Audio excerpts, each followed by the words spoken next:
Hello friends, कैसे हो आप सभी। उम्मीद है कि बढ़िया होंगे। आज की इस वीडियो के अंदर हम लोग प्रश्नावली 3D को सॉल्व करने वाले हैं। तो चलिए शुरू करते हैं इस वीडियो को। तो देखो, पहला नंबर क्वेश्चन में यहाँ पे बोला गया है कि निम्नलिखित संख्याओं के सार्वत्रिक गुणनखंड लिखिए। इसके सार्वत्रिक गुणनखंड ज्ञात करना है। ठीक, चलो देखते हैं हम लोग कैसे इसका सार्वत्रिक गुणनखंड निकालते हैं। सार्व का मतलब होता है कॉमन, जो दोनों में कॉमन है उन सारी संख्याओं को लिखना है। जैसे हमारे पास एक संख्या है 20, दूसरा हमारा 120 है। ठीक, इसको देखते हैं पहले। सबसे पहले 20 20 हमारे किस किस के पहाड़े में आता है। 1 के पहाड़े में आता है, 2 के पहाड़े में आता है, 4 के पहाड़े में, फिर 5 और 10 और ये 20। इतने सारे पहाड़े में हमारा 20 आता है, तो थोड़ा सा ध्यान रखना है यहाँ पे। ठीक, इसी तरीके से देखेंगे तो 120 हमारा किसके पहाड़े में आएगा, तो ये 1 के पहाड़े में आएगा, 2 के पहाड़े में आएगा, उसके बाद 3 के भी पहाड़े में ये आ जाएगा। ठीक, इसको हम देखेंगे तो ये 3 के भी पहाड़े में आएगा और ये 4 के भी पहाड़े में आएगा। नेक्स्ट हमारा ये जो है सो 5 के भी पहाड़े में ये भी आ जाएगा, 6 के भी पहाड़े में आएगा। 6 से इसको भाग लगेंगे तो ये कट जाएगा, 7 से कटाएंगे तो ये कटेगा, चलो कटा लेते हैं, नहीं कटेगा। ठीक, 8 से भी कट जाएगा तो लिखेंगे 8 से। उसके बाद यहाँ पे देखेंगे अगला जो हमारा है 9 से, तो 9 से ये नहीं कटेगा तो नहीं होगा, 10 से कट जाएगा। उसके बाद 11 से नहीं, फिर 12 से कटेगा और उसके बाद इसी तरीके से 12 से कट जाएगा। उसके बाद नेक्स्ट हमारा जो है सो 13 14 नहीं 15 से कटेगा और उसके बाद हमारा डायरेक्ट 20 के पहाड़े से कटेगा। बस इतना ही लिखना है। ठीक, यहाँ पे 20 तक था तो हम लोगों ने यहाँ पे दोनों का 20 तक गुणनखंड लिख लिया। अब देखेंगे दोनों में कॉमन क्या है। आप देखोगे तो दोनों में हमारा 1 है, तो ये हमारा पहला गुणनखंड हो जाएगा। 2 दोनों में है तो ये भी हो जाएगा। उसके बाद 4 दोनों में है तो ये भी इसका गुणनखंड हो जाएगा। 5 भी दोनों में है तो ये भी हो जाएगा। नेक्स्ट हमारा 10 है, दोनों में मिल रहा है ना, तो ये भी इसका गुणनखंड, और लास्ट वाला 20 ये भी इसका गुणनखंड हो जाएगा। यानी जो जो संख्याएं आपस में मिल गया उस सबको लिख लेंगे। तो क्या है, 1 है, 2 है, 4 है, 5 है, 10 है और ये 20। ये सारे हमारे क्या हो जाएंगे, इन दोनों के सार्वत्रिक गुणनखंड हो जाएगा। ऐसे ही हम लोगों को 15 को पहले देखना है। 1 के पहाड़े में आता है, 3 के भी पहाड़े में, 5 के पहाड़े में और ये डायरेक्ट 15 के पहाड़े में आएगा। और ऐसे ही देखेंगे 35 तो हमारा 1 के पहाड़े में आएगा, फिर 2 के पहाड़े में नहीं आएगा, 3 के भी पहाड़े में नहीं आएगा और ये डायरेक्ट 5 के पहाड़े में आएगा, फिर हमारा 7 और ये डायरेक्ट 35। अब देखेंगे दोनों में कॉमन क्या है, तो एक तो स्तर का जो भी होता है सबका सार्वत्रिक गुणनखंड होता है। उसके बाद नेक्स्ट हमारा इसमें देखेंगे तो ये 5 5 दोनों में है तो ये भी हो जाएगा। ठीक, बस यही दोनों हो जाएगा, पहला 1 और दूसरा 5। ऐसे 12 को देखना है तो 12 हमारा 1 के पहाड़े में 2 3 4, उसके बाद हमारा 6 और डायरेक्ट हमारा 12 में आता है। ऐसे ही देखेंगे 18 तो 1 2 3 4 में नहीं आएगा, 5 में भी नहीं, डायरेक्ट 6 में आएगा। 6 के बाद हमारा 9 में आएगा, 18 में आएगा। बस इतना तक ही लिख लेना है। ठीक, अब दोनों में कॉमन क्या है तो देखोगे तो 1 है, फिर 2 है, फिर 3 है यहाँ पे और नेक्स्ट हमारा यहाँ पे 4 और सॉरी 6। बस यही चारों हमारा गुणनखंड इसका सार्वत्रिक गुणनखंड है। 1 है, 2 है, 3 है और ये 6 है। ठीक, तो इस तरीके से ये सबका इस सबका सर्व गुणनखंड हो जाएगा। नेक्स्ट हमारा 25 और 60 है, तो 25 का हम देखेंगे तो 1 के पहाड़े में आएगा 5 और ये 25 के पहाड़े में। वैसे देखेंगे 60 तो 60 हमारा आएगा 1 के पहाड़े में, उसके बाद हमारा 2 के भी पहाड़े में आएगा। नेक्स्ट हमारा देखेंगे 2, उसके बाद हमारा 3 के भी पहाड़े में आएगा, 4 के भी पहाड़े में आएगा, 5 के भी पहाड़े में आएगा। ऐसे करके बहुत आएगा। ठीक, लेकिन दोनों में जो कॉमन होना चाहिए वही हम लोगों को लिखना है। तो यहाँ पे जो भी हमारा है ऊपर में सिर्फ वही को लिख सकते हैं। जैसे 1 का पहाड़े में देखते हैं 60 आता है, बिल्कुल आता है। 5 के पहाड़े में 60 आता है, बिल्कुल। 25 के पहाड़े में 60 आता है, नहीं आता है। तो हमारा ये इतना ही गुणनखंड बनेगा, क्योंकि ऊपर में हमारा 1 1 मिल रहा है, दूसरी तरफ ये 5 मिलेगा। ठीक, और 25 के पहाड़े में तो 60 आता ही नहीं है, तो यही दोनों इसका सार्वत्रिक गुणनखंड हो जाएगा 1,5। आगे नहीं लिखोगे तो भी चलेगा। ठीक, क्योंकि यहाँ पे दोनों में कॉमन सिर्फ यही दोनों होगा। आगे आप देख सकते हो। अगला हमारा है 42 और 49। देखेंगे तो 1 के पहाड़े में आएगा। एक काम करो, 49 का पहले गुणनखंड कर लो। ठीक, तो 81 ये हमारा 1 के पहाड़े में आएगा, दूसरा हमारा ये डायरेक्ट जो है सो ये 7 के पे पहाड़े में है, उसके बाद 49 के पहाड़े में। बाकी बात और कोई भी पहाड़े में नहीं आएगा। अब देखो यहाँ से 1 से इस 42 को भाग लगाओ तो कट जाएगा। उसके बाद नेक्स्ट हमारा 7 से भी कटाएंगे तो ये कट जाएगा। 49 से 42 कटेगा, नहीं कटेगा, तो यही दोनों इसका सार्वत्रिक गुणनखंड हो जाएगा। लिखेंगे यहाँ 1,7। आप ऐसा दिमाग लगा सकते हो। ठीक, बहुत ईजी रहेगा। नेक्स्ट हमारा 17 है और 19 है, तो ये तो हमारा 1 के पहाड़े में आता है 17 और ये 19 के और 1 के पहाड़े में। दोनों में कॉमन क्या है, 1 है। दोनों में देखोगे तो ये 1 1 दोनों में है और कोई अलावा नहीं है, तो ये हमारा 1 इसका सार्वत्रिक गुणनखंड हो जाएगा। इसमें इस पर 3 टर्म दे दिया है तो कोई बात नहीं। 15 को पहले लिखो, 1 के पहाड़े में आएगा, उसके बाद 3 के पहाड़े में, 5 के पहाड़े में, 15 के पहाड़े में। 25 का देखो, अब यही सारी संख्याओं से देखो कटा करके किस में हमारा जो है सो दोनों में सब में कॉमन आएगा। इस 1 से 25 भाग लगेगा, बिल्कुल लगेगा नहीं, 1 बनेगा। 3 से 25 लगेगा, बिल्कुल नहीं लगेगा। 5 से लगेगा, हाँ लग जाएगा, तो ये इसका गुणनखंड हो जाएगा। 15 से नहीं लगेगा तो आप छोड़ भी सकते हो, ठीक। वैसे ही करके यहाँ पे 35 को देखो, 1 से भाग लगाओ, नहीं लग जाएगा। 3 से नहीं लगेगा, 5 से लग जाएगा। उसके बाद नेक्स्ट हमारा कोई भी तीनों में ऐसा नहीं आएगा जो भाग लगेगा, ठीक। सिर्फ 5 है और 1 है, तो यही हमारा इसका जो सार्वगुणनखंड बनेगा 1 कोमा का 5 बन जाएगा। बहुत शॉर्टकट मेथड है, आप इस तरीके से भी जा सकते हो। पहला हमारा 4 है, तो इसको हम 1 के पहाड़े में, 2 के पहाड़े में और 4 के पहाड़े में। उसके बाद नेक्स्ट हमारा 12 को देखो, ये 2 से भाग लगता है, बिल्कुल लगता है। 4 से लगता है, बिल्कुल लगता है। 1 से भी लगता है।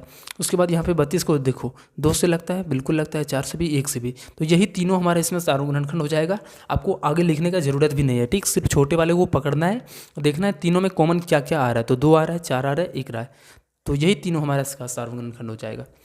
इसमें छोटा वाला क्या है, 6 है, इसको पहले तोड़ दो। 1 के पहाड़े में, 2 के पहाड़े में, 3 के पहाड़े में, 6 के पहाड़े में, ठीक। अब हमारा नेक्स्ट 8 है। 1 के पहाड़े में 8 आता है, तो ये हो जाएगा गुणनखंड। 2 कम 8 आता है, हो जाएगा। 3 कम नहीं आता है, 6 कम नहीं है, तो नहीं आएगा, ठीक। उसके बाद 12 को देख लेते हैं। 1 कम आता है, बिल्कुल आता है। 2 कम आता है, बिल्कुल आता है। 3 कम आता है, और 6 कम भी आता है, और बर कम भी आता है। लेकिन यहाँ पे तीनों में कॉमन होना चाहिए, तो तीनों में हमारा देखेंगे तो 1 है, दूसरी तरफ ये 2 है, तो यही दोनों हमारा जो है सो इसका सार्वगुणनखंड बन जाएगा, ठीक। चलो अब हम लोग क्वेश्चन नंबर 2 को सॉल्व करते हैं। देखो क्वेश्चन नंबर 2 में क्या कहता है, निम्नलिखित संख्याओं के प्रथम 4 गुणज लिखें, ठीक। कैसे लिखते हैं, देखो 3 और 4 है, ठीक ना। तो हम एक काम करते हैं, 3 और 4 का एलसीएम करते हैं। जब भी इस तरीके से जो भी क्वेश्चन दिया रहता है सार्वगुणज निकालने के लिए, तो दोनों का एलसीएम करके और हम लोग क्या करते हैं, वही पहाड़ा लिख देते हैं। जितना भी एलसीएम आता है उसका पहाड़ा लिख देते हैं। ये हमारा बहुत शॉर्टकट मेथड होता है, इस तरीके से भी हम लोग बना सकते हैं। जैसे हमारे पास संख्या 3,4 है, ठीक ना। देखो इसका सार्वगुणज कैसे लिखते हैं। क्या है हमारे साथ, संख्या 3,4। अगर ये दोनों का एलसीएम करेंगे तो ये तो कोई भी पहाड़ा में नहीं आता दोनों, तो यहाँ पे दोनों आपस में गुना हो जाएगा। तो एलसीएम क्या हो जाएगा, 3 चौके 12। इसी 12 का पहाड़ा 4 बार लिख दो, 12 दूना 24, 12 तिया 36, 12 चौक 48, तो हो जाएगा यही आंसर इसका। दूसरा हमारा 6,9 है, तो इनका भी हम लोग पैसे एलसीएम करेंगे। 3 से देंगे 2 बार में, 3 बार में। एलसीएम देखो कितना हो जाएगा, 3 दूनी 6, 6 तिया 18, 18 आ गया। अब 18 का पहाड़ा 4 घर पढ़ दो, 18 दूनी 36, 18 तिया 54, 18 चौका 72। अब तीसरा नंबर क्वेश्चन में यहाँ पे दिया गया है 12 और 8, तो 8 और 12 का सबसे पहले तो एलसीएम करेंगे। 2 से देंगे 4 बार में, ये 6 बार में जाएगा। 2 से देंगे तो ये 2 बार में, 3 बार में। अब एलसीएम निकालेंगे तो 2 दूनी 4, 4 दूनी 8, 8 तिया 24। अब 24 का पहाड़ा लिखना है, तो 24 से कम 24, 24 दूनी 48, इसको 3 से गुना करेंगे तो 72, 24 पंचे 120। ये सारे इसका सार्वगुणज हो जाएंगे, ठीक। अब चलो हम लोग नेक्स्ट क्वेश्चन यहाँ पे तीसरा नंबर प्रश्न को सॉल्व करते हैं। देखो तीसरा नंबर प्रश्न में क्या कहा गया है, निम्नलिखित में कौन सी संख्याएं सह अभाज्य है। सह अभाज्य का मतलब ये होता है कि दोनों में कम से कम एक कॉमन हो, उसके अलावा कोई भी संख्याएं नहीं हो, ठीक। तो ऐसे संख्याओं को हम लोग बोलते हैं सह अभाज्य। जैसे हमारे पास एक 15 और 24 दो संख्याएं दिया गया है। जैसे क्या है कि 15 है, दूसरा हमारा 24 है। थोड़ा सा इसमें अंदाज लगाना है, ठीक। 1 के पहाड़े में तो सबको आएगा। अब 15 24 देखेंगे तो 3 के भी पहाड़े में आता है, ठीक। लेकिन यहाँ पे क्या हो रहा है कि 3 के भी पहाड़े में आ रहा है। दोनों में हमारा कॉमन 1 की छोड़ करके 3 भी आ रहा है, तो ये सहअभाज्य नहीं होगा। ध्यान रखना, ये नहीं होगा, ठीक। सहअभाज्य नहीं होगा, केवल एक कॉमन होना चाहिए सहअभाज्य के लिए। अब दूसरा हमारा इसमें क्वेश्चन दिया गया है वो हमारा 32 और 51 है। बिल्कुल ये हो जाएगा, ठीक। 32 और 51 दोनों देखेंगे तो ये 3 का में नहीं आता है, 2 कम भी, दोनों कम ये आता है, लेकिन ये नहीं आता है। देखेंगे तो ये हमारा एक सहअभाज्य संख्या है, ठीक। आप देख सकते हो इसको आप देखोगे तो ऐसे करके गुणनखंड करके भी देख सकते हो। जैसे 1 के पहाड़े में आता है, 2 के पहाड़े में आता है, उसके बाद 3 के नहीं 4 के पहाड़े में, फिर 8 के पहाड़े में आता है, फिर हमारा यहाँ पे जो है 16 के पहाड़े में आता है, फिर 32 के पहाड़े में, और ये 1 के पहाड़े में, 3 के पहाड़े में और 17 के पहाड़े में, और ये 51 के पहाड़े में। अब देखेंगे दोनों में सिर्फ एक कॉमन हमारा 1 मिलेगा, तो ये हमारा एक सहअभाज्य संख्या है, तो लिखेंगे इसका हाँ, ठीक। अब तीसरा नंबर क्वेश्चन है, यहाँ पे क्या बोला गया है 65 और 19। 65 और 19 ये भी हमारा एक क्या है सहअभाज्य संख्या है। 1 के भी पहाड़े में आता है दोनों। इसके अलावा आप देख सकते हो गुणनखंड करके 5 के पहाड़े में ये आता है, लेकिन ये नहीं आता है, तो ये 5 इसका गुणनखंड नहीं होगा, ठीक। अगला हमारा 13 के पहाड़े में ये आता है, ये नहीं आता है, तो नहीं होगा। बाकी बात हमारा एक ही गुणनखंड होगा, तो ये हो जाएगा हाँ। चौथा नंबर क्वेश्चन है, इसमें 143 और 30 दिया गया है। 143 दूसरी 30 दिया गया है। अब देखो 143 इधर है, 30 इधर है। अब देखो 143 जो हमारा ना एक अभाज्य संख्या है, तो इसका केवल एक ही गुणनखंड होगा, ठीक, एक होगा और 143 होगा, और इसका बहुत सारा गुणनखंड हो सकता है, लेकिन इसमें क्या होगा, एक कॉमन होगा, तो ये भी हमारा एक सहअभाज्य संख्या हो जाएगी, ठीक, सिर्फ एक ही बनेगा, इसमें दोनों मिलेगा एक ही। चलो अब हम लोग चौथा नंबर क्वेश्चन को सॉल्व करते हैं। देखो चौथा नंबर क्वेश्चन में यहाँ पे क्या बोला गया है, थोड़ा सा इसमें